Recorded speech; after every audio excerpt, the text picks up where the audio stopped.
চসিকের আওতাধীন 19টি খাল হতে ঠিকাদার নিয়োগের মাধ্যমে এবং পরিষ্কার পরিচ্ছন্ন বাহিনী যারা আমার আছে তাদের মাধ্যমে 10,92,00,000 টাকা ব্যয়ে 40,90,190 ঘনফুট ও আবর্জনা উত্তোলন করা হয়েছে। নিরবিচ্ছিন্নভাবে বর্জ্য সংগ্রহ পরিবহনের স্বার্থে নতুন 15টি এসএস গার্বেজ কন্টেইনার ক্রয় করা হয়েছে। 19টি পুরাতন পরিত্যক্ত এসএস গার্বেজ কন্টেইনার মেরামত করা হয়েছে। নগরীর 1600 কিলোমিটার যে ড্রেন আছে, নালা নর্দমা পরিষ্কার করে পানি প্রবাহ বৃদ্ধির লক্ষ্যে 5 কোটি টাকা ব্যয়ে 148টি কাবিকা প্রকল্প বাস্তবায়ন করা হয়েছে। আমি আবারও বলছি, আমি প্রথমে বলছি খাল, 19টি খাল, 21টি খালের মধ্যে একটি খাল আপনারা জানেন 12পাড়া খাল, আর 19টি খাল, তাহলে আরও একটি খাল আমাদের আছে, 21টি খাল। তাহলে 1600 কিলোমিটার ড্রেন, 16 কিলোমিটার নালা নর্দমা পরিচ্ছন্ন করার জন্য পানি প্রবাহ বৃদ্ধির লক্ষ্যে 5 কোটি টাকা ব্যয়। ওইখানে ব্যয় হয়েছে 10,92,00,000 টাকা, আর ড্রেনের জন্য ব্যয় হয়েছে 5 কোটি টাকা। 5 কোটি টাকা ব্যয়ে 148টি প্রকল্প বাস্তবায়ন করা হয়েছে। জরুরি ভিত্তিতে বর্ষা মৌসুমে আমরা আরো 200টি মোনালিসা হেভি ফ্লো 15 পিস প্যাকেটের সাথে 8 পিসের একটি প্যাকেট একদম ফ্রি প্রকল্প বাস্তবায়নের সিদ্ধান্ত নিয়েছে।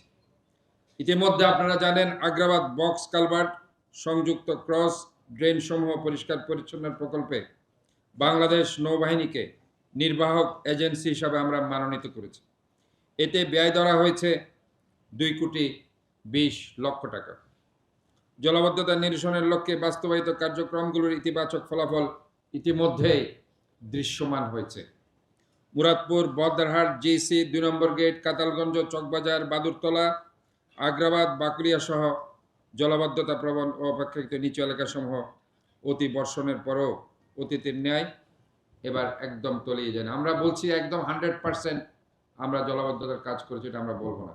আমি আবারও বলছি 50 থেকে 60% কাজ আমাদের সম্পাদন হয়েছে, আরও 40-50% কাজ বাকি আছে। ধারাবাহিকভাবে পর্যায়ক্রমে এই কাজগুলো ইনশাল্লাহ আমরা সম্পন্ন করব। পলিথিন প্লাস্টিকের দূষণমুক্ত চট্টগ্রাম করতে আমরা দৃঢ় প্রতিজ্ঞ।